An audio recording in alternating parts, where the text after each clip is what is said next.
Hola, bienvenidos y bienvenidas. Esto es Historia en Pantuflas y hoy vamos a ver La Nación Argentina, entre el mito y la historia, parte 2. Como vimos en el video anterior, la conformación del Estado Nacional Argentino fue un proceso largo y complejo. Para ello, fue necesario que el Estado Nacional ponga todos sus recursos en pos de un relato que homogeneizara a la sociedad en torno a una misma identidad. Fue necesario un inicio, un origen común a toda la sociedad argentina, y el acontecimiento elegido fue el 25 de mayo de 1810. Pero este mito de origen no fue algo que surgió de las clases dirigentes de 1880, sino que se construyó históricamente y se le fue dando forma durante varias décadas a través de distintas corrientes e intelectuales. A continuación, haremos un breve desarrollo de este camino. Desde los primeros momentos de la década de 1810, se empezaron a utilizar los acontecimientos de mayo como un punto histórico de partida. La rememoración de la misma comenzó desde las primeras décadas y continuaría.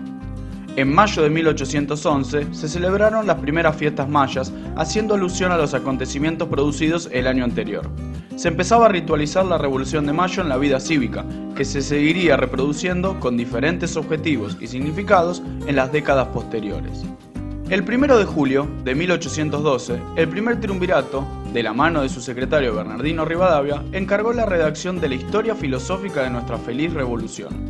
Luego de algunos años, finalmente, en 1816, el Deán Funes concluía el bosquejo de nuestra revolución, que si bien no es una obra histórica como lo podríamos entender hoy en día, surgió como el primer relato que marcaría la memoria sobre la Revolución de Mayo.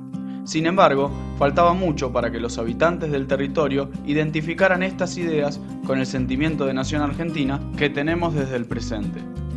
La generación romántica de las Provincias Unidas del Sur, entre los que se contaban importantes y conocidas figuras, incorporó novedades sobre cómo ver a la revolución. Este grupo planteaba que el movimiento emancipatorio americano era algo que había sucedido por el desarrollo lógico de la sociedad. Sin embargo, la sociedad debía ser regenerada rescindiendo del pasado colonial español y los pueblos originarios, tomando como punto de partida el proceso político iniciado en 1810. La nación se apreciaba así como un proyecto a futuro y no como una herencia prerrevolucionaria. Uno de los principales aportes románticos en este sentido fue el de poner al concepto y la identidad nacional en el centro del análisis. Sin embargo, para Alberdi y otros románticos, a diferencia de Estados Unidos y Francia, la revolución hispanoamericana se había dado cuando la sociedad no estaba preparada intelectualmente para ello. Por eso el poder político era inestable y era necesaria una segunda revolución con ideas nuevas y emancipadoras en torno a una nación democrática, republicana y liberal. Poniendo en discusión algunas consideraciones románticas, Bartolomé Mitre planteaba que la nación argentina había sido creada en el periodo colonial. Con este objetivo, y haciendo verdadero oficio de historiador, escribió la historia de Belgrano y de la independencia. Allí se entendía que previo a 1810, la Argentina estaba destinada a ser una nación republicana y democrática, inclusive con un territorio predeterminado. Por ello, la revolución no era consecuencia de la crisis monárquica española, sino el resultado lógico de algo que se venía gestando previamente, desde un sector de la sociedad que representaba el germen de la conciencia nacional argentina y que vencerá definitivamente luego de la descomposición total del colonialismo en 1820. Se planteaba la Revolución de Mayo como un hecho espontáneo, pero inobjetable y certero, despojado de dudas y tensiones. A su vez, Mitre también escribió la historia de San Martín, construyendo así un relato histórico que dotaba a la sociedad argentina de un panteón de héroes nacionales y la ponía en el escenario de guerra revolucionaria regional. A fines del siglo XIX, con la conformación del Estado-Nación argentino y el ingreso masivo de inmigrantes, surgió la necesidad por parte de la élite gobernante de crear una historia que pudiese dar cuenta de una identidad nacional para homogeneizar a la población. Sumado a esto, se terminaba de delimitar el actual territorio argentino con la anexión de Formosa luego de la Guerra del Paraguay y la denominada Conquista del Desierto que avanzó sobre los pueblos originarios. El relato mitrista, por todas sus virtudes, era el instrumento indicado para discurrir la cultura nacionalista en la sociedad. Y qué mejor momento para amalgamar esta construcción que el centenario de la Revolución de Mayo en 1910.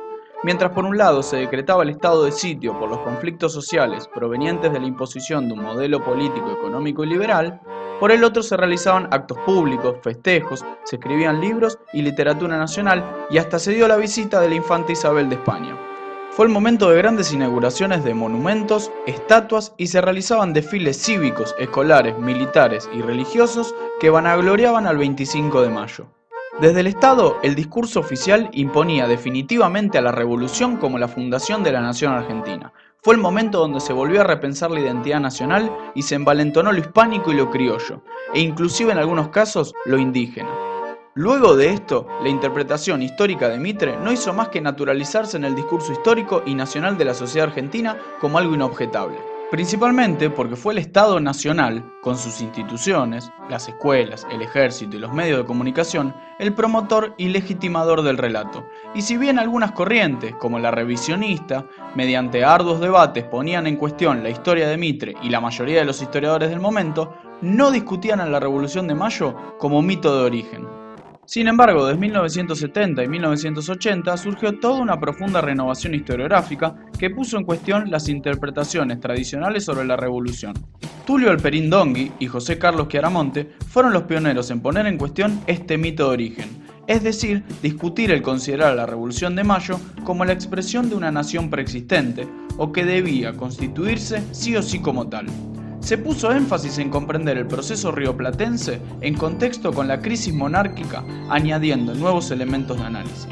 Por un lado, no existió este sentimiento argentino que motorizó la revolución.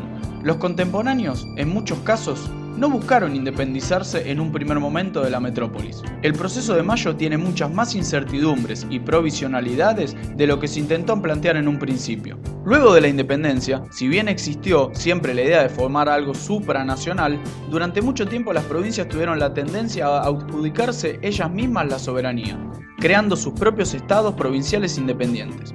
El concepto de argentino, como algo identitario de las provincias, era casi inexistente y recién aparece en los debates del Congreso de 1824. Las discusiones por las formas de gobierno y las constituciones fueron incontables. El territorio, ¿qué decir? Inclusive, algunos territorios nacionales recién ganaron su categoría de provincias autónomas a partir de 1950. Nada fue lógico, predeterminado y de un día para el otro como se intentó plantear desde el Estado, con el objetivo de crear un ciudadano argentino con su cultura nacional. En 1810, 20, 30, 40, 50, no éramos Argentina, como la entendemos hoy en día, y los contemporáneos no pensaban a este territorio como lo hacemos nosotros. La Revolución de Mayo fue y es entendida por una gran parte de la sociedad como un movimiento popular, guiado por líderes que aglomeraban un sentimiento emancipatorio que expulsó al gobierno colonial español y todo lo que él representaba. Este relato lógico y armónico, si bien fue variando, mantuvo la idea de la revolución como un mito de origen de la nación argentina. Los escritos de Bartolomé Mitre, por su estructura y capacidad, fueron algo así como la Biblia histórica argentina, principalmente por su innovación de expresar que la nacionalidad argentina se había constituido durante el periodo colonial. Esta idea se impuso y se difundió desde el Estado, el sistema educativo, el ejército y la vida cívica. La rememoración permanente del relato que se convirtió, a partir de 1910, en la interpretación dominante de la fundación argentina. Esto perduró en el tiempo y en la cotidianeidad, viéndose reflejado inclusive en las celebraciones del Bicentenario de la Revolución en 2010, donde se siguió identificando al proceso de mayo de 1810 con el origen de la nación. Esta conmemoración, sin embargo, traería nuevas iniciativas que revisarían el abordaje del proceso revolucionario y su rol como mito de origen. Si te gustó el video, suscríbete al canal, comentá, danos me gusta o criticá. Nos vemos la próxima.